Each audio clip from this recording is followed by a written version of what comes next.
So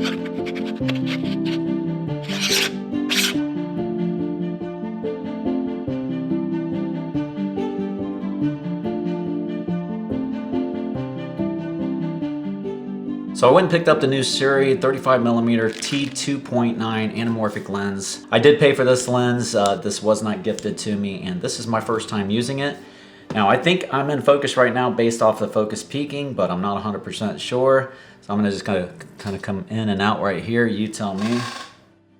This one is a neutral flare, so it will give you whatever color that it's picking up off of, so it's not that traditional blue anamorphic lens flare. Because this thing does have a minimum focusing distance of around 3 feet, we're gonna go ahead and use some close-up adapters. In a few of the shots, I'll be sure to list on there what they are, just so we can see how they look.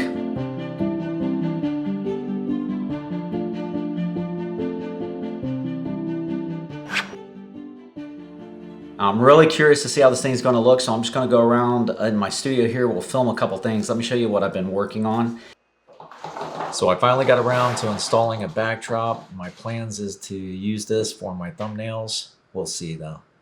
I picked up this army green toolbox, of course, because it matched my M11P Safari perfectly. This is a Husky version, army green.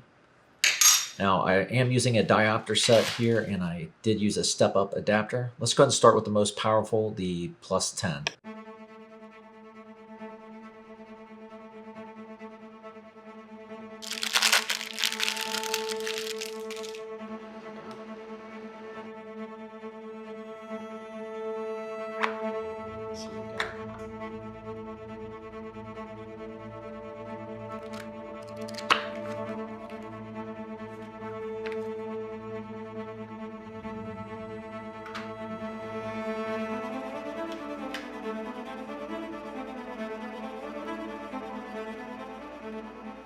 I set this corner of the room up to do 3D prints. I want to record some very cool time lapses. This is a remote trigger by SmallRig. It's Bluetooth enabled. I downloaded this model here off of Maker's World. It's fantastic. I'll leave links in the description. For every layer, the extruder will return to this position and trigger the picture, and then we get a smooth time lapse.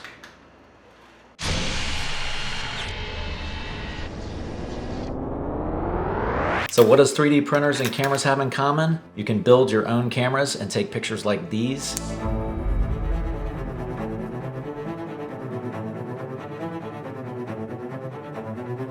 And these. You can even make medium format film cameras as well. So what's got me so fired up about anamorphic lenses lately? Freewell sent me their filmmaker Cine Pro Kit for my iPhone Pro 16. It came with the case. I believe these adapt via a 17mm thread, so it's common for different lenses out there on the market. It's got really high build quality, and the image quality is pretty decent as well. It did also come with the variable ND filter. This is a 1:5 stop. The magnetic strength of this thing is pretty mind-boggling, really. It's fantastic. I didn't expect it to grip like it does. The build quality overall is superb. I wish I could say the same thing about the grip. The grip I have mixed emotions on, because the combination of aluminum feels great, but the plastic doesn't feel that great. Now this thing does double as a selfie stick, which is very cool. It has some 1/4-20s and a cold shoe built in. It also has a Bluetooth trigger, and when you're in selfie mode, you can reposition it so that you can use it in selfie mode. It's very convenient. Well thought out. Just overall, this is a fantastic design, and you can include or adapt third-party ND filters to the anamorphic lens. Now these are the very first shots that I took with this lens, so I don't have anything super impressive to show you right now. Just like with the other footage we looked at for the other lens, I just stepped right out, took some shots, and I'm reporting back to you. So I like the way it looks. However, I do think that if I could do a do-over, I would get the neutral or gold flare. Now you're not always going to get flares. That was pointing right into the sun. As you can see from this shot right here, you can just get a simple, clean shot. It's got a good look to it. And if this beautiful camera strap caught your attention, these are by Owl Crown. Owl Crown offers straps from pretty much every budget option out there. They're innovating. They've got one of the best straps on the planet as far as I'm concerned, the Trail Flex. You need to check them out if you haven't checked them out already. Just do yourself a favor, head on over to owlcrown.com and check them out. If you decide to buy, use my code CameraFusion10 to get 10% off. You won't be disappointed. This is what I'm tied up into right now, along with setting up the 3D printer, trying to work on the toolbox, getting it set up and organized for all of my camera equipment, trying to set up the enlarging area as well so that I can actually start printing some images. Real quick before we go, let's do a proper light test here, flaring test here. So just real quick, let's go off to the edge of the screen. How does that look? Now, as far as the Freewell Creators Kit, I probably would opt for the neutral next time. I think the blue light would be great for use at nighttime and cityscapes and things like that. But for my personal taste, I think the neutral would be the way to go.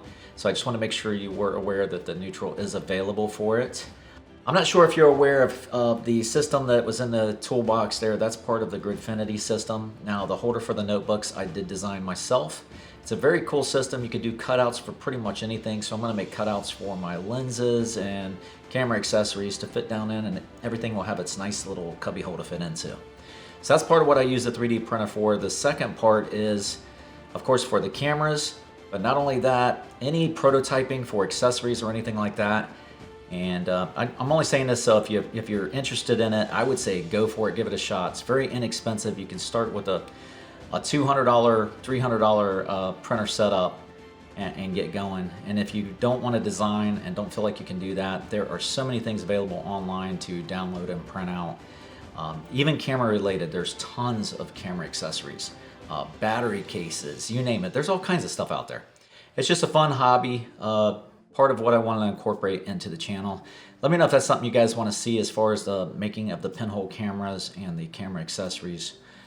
It's something I'm passionate about, so let me know if you actually have interest in it. And if you want to pick up one of these lenses, I will include links in the description below. Thanks for spending your time with me. I greatly appreciate it. I'll see you in the next one.